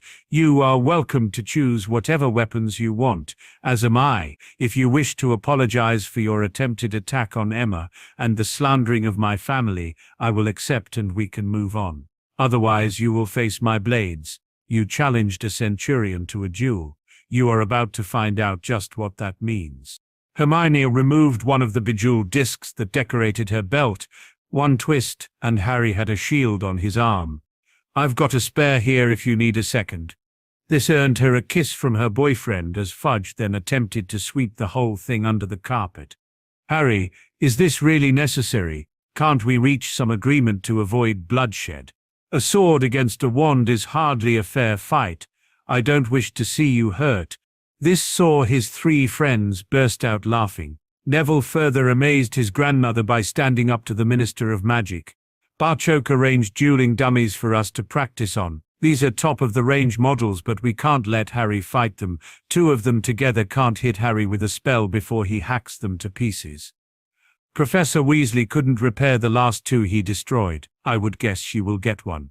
Perhaps 2 spells off before Harry's blades find their mark. I don't know what she does at the Ministry, but I would guess she won't be at work on Monday." Harry had a shield and his knife on one arm while he drew his sword, taking a few practice swipes. "I've given my terms, Minister. She came looking for a fight. I would hate to disappoint. The Grangers are under my protection yet. She still made the attempt. Even then I was prepared to overlook that, since it was so childish an attempt. Not now. Glad his boots were made of dragonhide and would cope with the change." Harry activated his armor. Hermione may have been terrified inside, but none of that showed as she gave Harry a quick kiss for luck. "Make it quick, Harry. Don't give her a chance to get a lucky shot in." Dolores was rapidly re-evaluating her options. They didn't look good. To back down now would be the end of her career, but to fight might be the end of a lot more than that. She enjoyed her position in the Ministry. She also enjoyed picking her nose on occasion. If that blade got too close, Dolores might lose both her job and her wand arm. She tried to stall. Dolores was ready to try anything. "Armor? What kind of honor is there in fighting with armor on?" "The same type of honor there is in challenging a 12-year-old boy to a duel on his birthday. You thought you would be fighting a little kid. Instead you're facing a highly trained centurion. Do we need a referee, or are there too many witnesses for you to attack me when my back is turned?" The band had long since stopped playing, unable to compete with the entertainment this confrontation was providing. Harry's comments drew loud gasps from the large crowd, most of whom were amazed at just how well this young man had judged his opponent. Dolores was backed into a corner and couldn't see any way out. She drew her wand and fired the first curse. Her emotional state being what it was, she cast the curse a lot stronger than she'd intended. It sliced the back of her hand open and she held it up to her opponent, almost wetting herself to find him now right in front of her, with that deadly sword poised to strike. How could anyone move that fast? "First blood, I believe. Is your honor satisfied?" Dolores was feeling quite pleased with her solution and put as much venom into the word honor as she possibly could. The back of her hand was also in agony. She hoped it didn't leave a scar. Her opponent then showed what he thought of her honor by turning his back on her and walking away. This was about as big a show of disrespect to an opponent's honor as possible, without committing the ultimate social faux pas and actually spitting in someone's face. Dolores dearly wanted to raise her wand, but she now had a face full of furious fudge. "You will leave here immediately, reporting to my office at 8 o'clock Monday morning. At that time you will be reassigned. If you're not there at 8 sharp, I will assume you do not wish to be reassigned and have resigned from the ministry." Dolores left the ball with her head down and leaving a trail of blood behind. Her hand hurt like the devil. It would probably leave a scar too. She was about to be demoted and some toady would take her place on the fast track to success. Dolores knew she was finished in any administration headed by Fudge. What she needed to do now was keep her head down and give people time to forget tonight. Meanwhile, she would be looking about for a challenger to Fudge and getting in quick before anyone else. This was certainly going to be a long-term project. As long as Fudge had the support of the boy who lived, he would be untouchable as minister. Dolores wasn't forgetting that brat either. He just shot straight to the top of her get-even with list. This was a very short list, since she usually ensured those names that appeared on it soon got what was coming to them. She would have to play this one different. Plotting the death or dismemberment of a national hero was not something that was going to happen overnight. She'd acted in haste tonight and paid the price. Fudge demoting her would see his proposal sail through the Wizengamot. Dolores would get even, though she always did. Harry had buttoned his shirt, leaving it open at the neck, and slipped his waistcoat on. After that fiasco, the rest of the night would be informal as far as he was concerned. Hermione was right beside him and he could see her beginning to fret. Both could benefit from a long hug, but neither wanted to show weakness here. "Harry, your dance card just filled with my name for the rest of the night." "That's fine with me, Hermione, but I need to finish my dance with the beautiful lady who was my partner before this started." Emma attempted to intervene. "Harry, it's fine." "No, Mum. Professor Weasley taught us that your reactions after a fight can be just as important. We are all going to continue as if everything is normal and enjoy the rest of the evening. One dance, Harry. Then you're mine." Emma could actually feel him shaking as they danced. "Harry, wouldn't you rather sit for a while?" "Actually, I'd rather get the hell out of here, but we can't leave yet. It's just the adrenaline." "Emma, I was psyching myself up to attack that woman. I would need to have shown I wasn't a pushover and actually harmed her. Not something I was looking forward to. Her doing that actually worked better for me. I don't want to give the impression I'm some bloodthirsty nutter with a sword." "I don't think you could ever be accused of being like that." "Dumbledore thought so after the troll, and some of the people here would too if I just sliced that witch's wand arm off.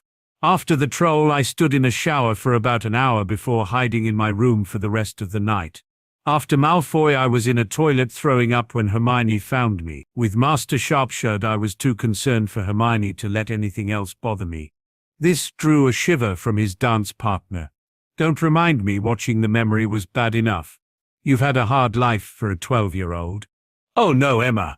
I've had a great life. My father is a very wise goblin. He wanted me to see the world, and I've loved every bit of it. The summer holidays have been the best time I've ever had. You now have some idea how wealthy my family is. I could easily spend the rest of my life living in my own private and privileged world. I think that is something my mum and dad would be disappointed in. I know my father wouldn't stop me, but I just couldn't do that. All three have put their lives on the line to save mine. I think I need to at least try and make something of myself." "Harry, you've already done more than enough to make all three of them proud of their son. I watched your father's memory of when you fought your trainer after he hurt Hermione. Then tonight you stepped in to protect me too. How could anyone not be proud of you? Does this mean you would accept a lodger for the rest of this weekend?" "Well, since we'll all be going to your private island after the Wizengamot meeting on Monday, I would say that was a distinct possibility." She could feel his shakes lessening as they danced. Both were simply ignoring the stares of the other dancers. Emma decided to make something clear. "Harry, that room at our house is now considered yours. Providing your father agrees, you can stay whenever you want. Dan and I certainly don't mind, and I doubt Hermione will complain. She was rewarded by his first genuine smile since the incident. The dance ended and Hermione was waiting for them. The young couple took to the floor and were soon oblivious to everything and everyone around them. Ginny had watched the entire incident from behind her mother. Bill had told her Harry was very close to his 3 friends.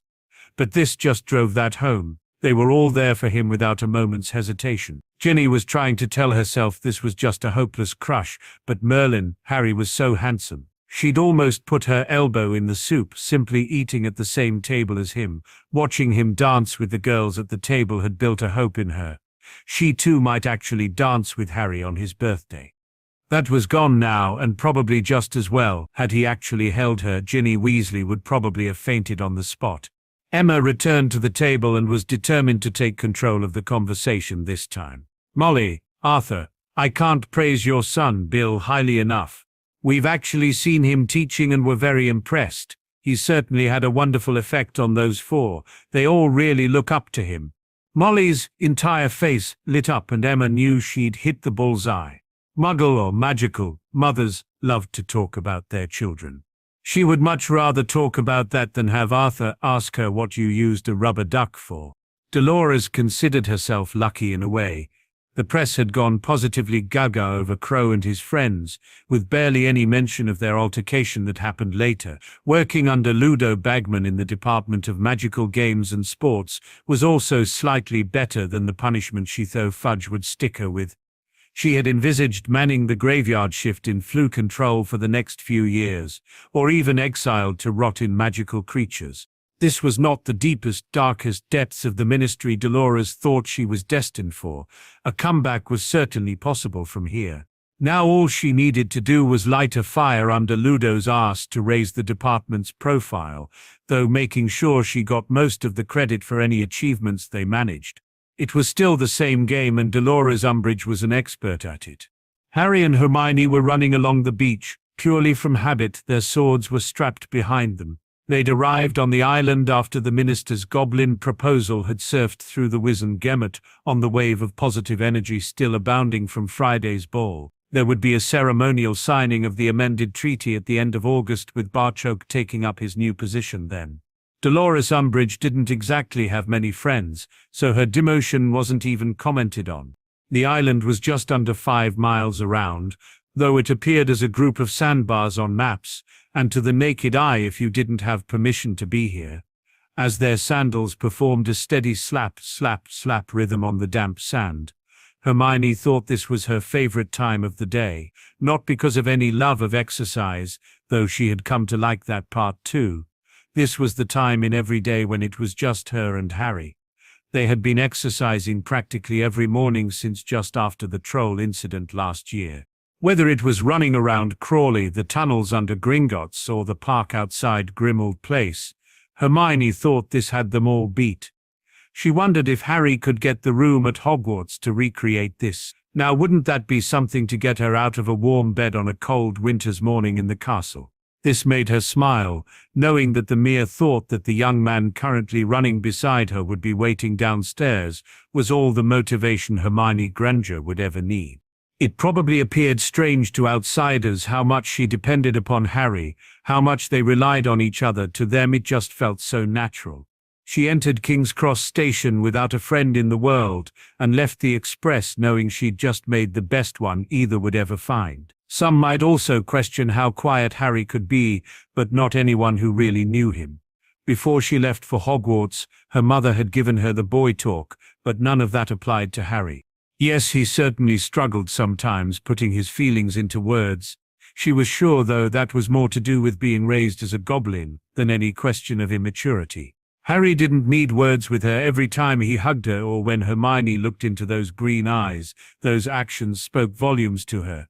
That they'd fallen asleep in each other's arms after the ball was somewhat expected.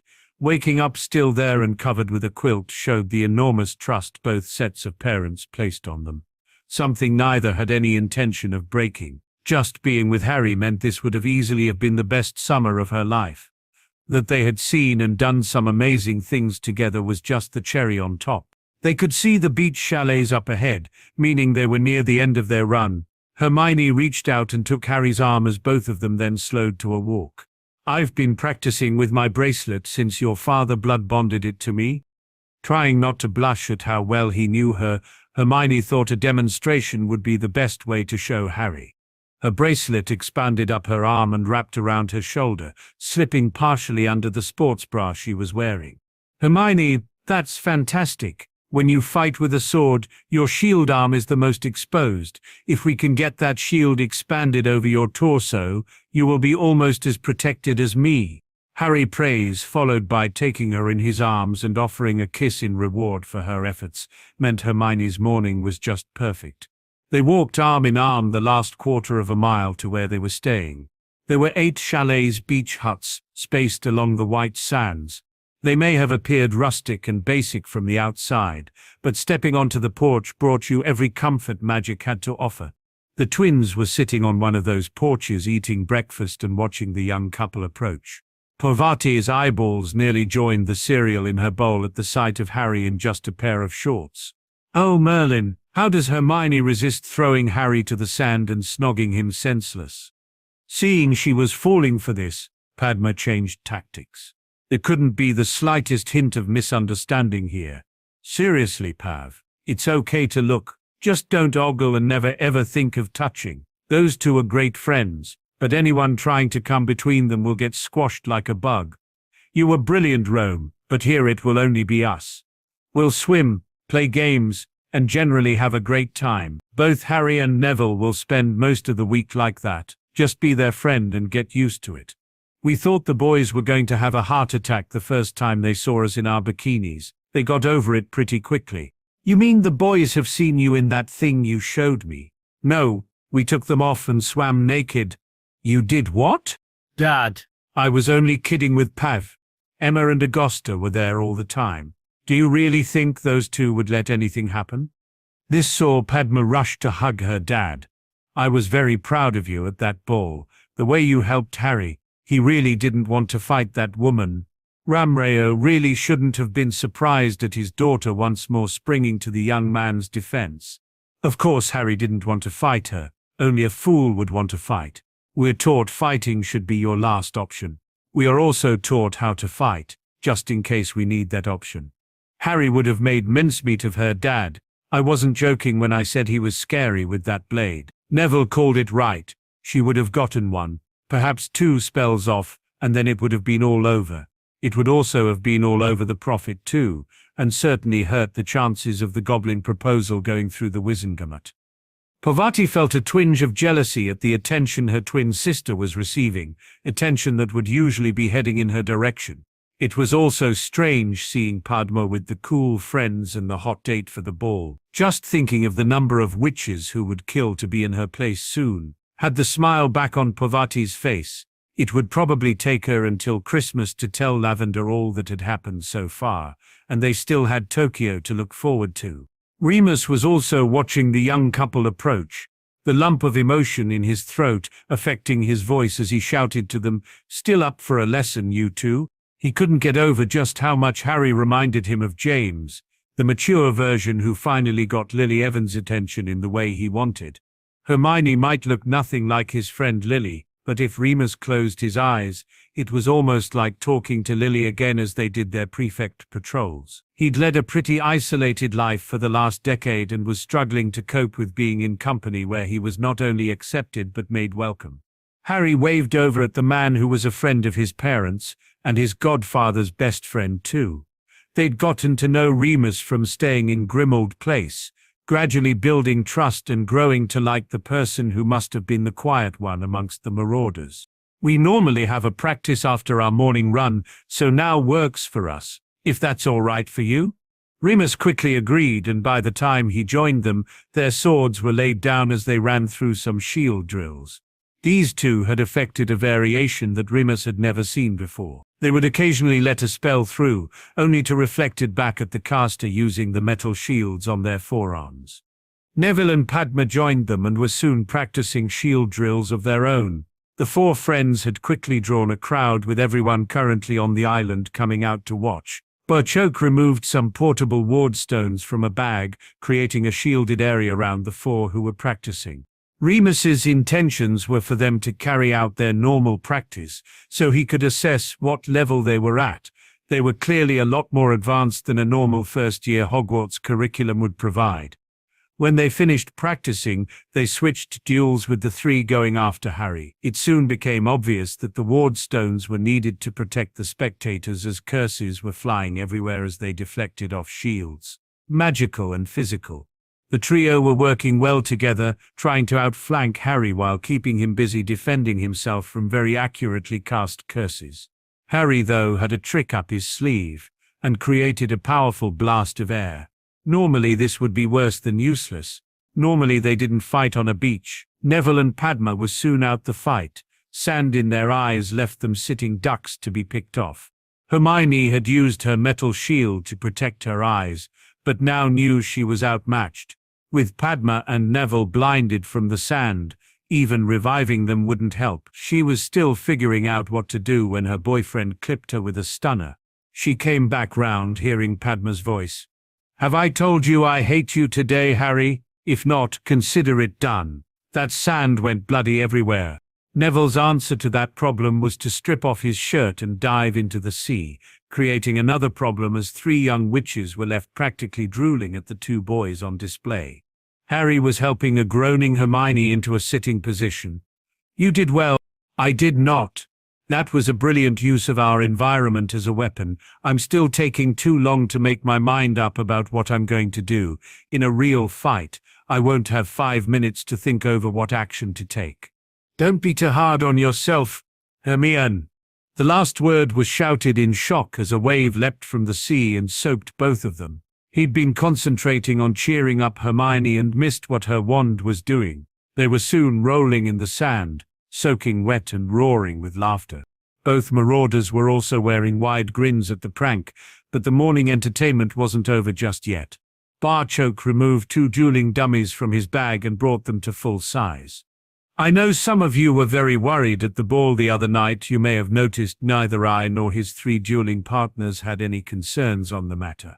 This was not bravado, we just know Harry's abilities. He would need to have done something really stupid to be in any danger, and Hermione had him focused totally on the task in hand. I'm hoping we could have a little demonstration here this morning, Harry." He pulled Hermione to her feet, getting a kiss for luck before going over to collect his sword. With this amount of people here, he wasn't going to be able to cast with his sword, but Harry should still be able to manage. Even with this handicap, a golden Harry had destroyed both dummies in under 10 seconds. Amelia had probably more experience with fighting than anyone there. Her knees went weak at what she'd just witnessed. She sat on the beach before her legs actually gave way. Ramro was reminded of Padma's words earlier and found himself in complete agreement with his daughter. Harry would have made mincemeat out of that witch. Dan and Emma had watched the memory of a very real fight against that giant goblin. Harry hacking a couple of dummies just couldn't compare to that. They now had a better idea of what Harry could have done to that witch the other night. No wonder the kids were really upset when they eventually came home. Remus was standing beside Sirius, Henrika and Barchoke, and wasn't slow to let his opinion be known. "Whoever you've got teaching these 4 defense, keep a hold of them." That was simply brilliant and devastating. Amelia's sitting there trying to figure out how you would defend yourself from such an attack. I doubt she's having any better ideas than me, and all I've got is get the hell out of there as fast as possible. All could see the pride of a father in his son. That is an attack Harry has developed by combining Cursebreaker Weasley's teachings with that of his goblin weapons training and centurion armor. If it makes you feel any better, we goblins don't know how we would stand up to that either. He used something similar to defeat someone we all thought couldn't be beaten. If any goblin is ever stupid enough to challenge my son in the goblin arena, they probably wouldn't have time to shit themselves before Harry cut them down. Enrica was nodding in agreement. I've been worried about that since reading through your laws, especially the inheritance ones. Harry could be challenged, and now he's a centurion, you wouldn't be able to represent him in the pit. It has been a worry of mine for a few years, how Harry would cope if I couldn't represent him. I'm not worried anymore. I don't want to say too much here, but Harry was actually holding back there. Remus glanced towards Sirius for confirmation of that ridiculous remark, only to get a nod that left him with only a one-word answer. Shit? Augusta had been concentrating on something else this morning, watching as her grandson threw magic around with accuracy and ease. She also hadn't missed the reaction of the three young witches when Neville stripped off his shirt. For the first time in many years, Augusta saw a bright future for the House of Longbottom. She was in a very happy frame of mind when Barchoke approached her, removing a book with a plain brown cover. This will give you something to read while our charges tire themselves out having fun on the beach. It's a preprint copy of a book that won't be available until the 1st of September. All I ask is that you keep it quiet until then. I have a copy for Amelia too, so you can talk to her about it, and I will answer any questions either of you have. As the little goblin walked toward Amelia, it was an intrigued Augusta who opened the book, only to find herself involuntarily sitting down onto the sand as the title hit home. The Life and Lies of Albus Dumbledore. Harry raced into his room, a shower, change of shorts, and then breakfast with Hermione, the only things on his mind. He didn't know he had a visitor, and one who appeared really excited to see him. "Harry Potter," said the creature in a high-pitched voice. "So long as Dobby wanted to meet you, sir. Such an honor it is.